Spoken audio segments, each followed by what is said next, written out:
done your homework? Yes. And have you made the bed? Yes. Great. Do you want to come down? I'll make some tea and we can do the cleaning. No. Hi guys. Make or do. How to use them. It's a common problem that students can't decide which one to use. So I made this video for you guys to help you understand the logic behind it. So let's see what the rules are. So make means to create something, to put together something that didn't exist before. Let's see a few examples. Make a cake. Make a cake. So you get the ingredients, you mix it together, you bake it, so you actually put together, you create a cake that didn't exist before. Or make a coffee or make a tea is the same thing. Or make a table. Make a table. So you get the timber, you cut it, you paint it, so you put together a table. I also made a longer list for you, so let's see when to use make. Make a plan, make an offer, make a suggestion, make a promise, make a mistake, make a complaint, make a sound or a noise.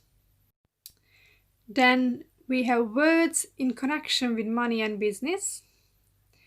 Make money, make profit, make loss, and make a fortune. Right, so do means a general action, or that we do something with something that did exist before. So let's see the examples. Housework and work in general. Do the cleaning, do the washing up, do the work, do the homework. Then words in connection with courses and school. Do a language course or just do a course. Do a test. And I put one in the other category. Do a favor. Exceptions. Now let's see the exceptions, because there are always exceptions. Make the bed.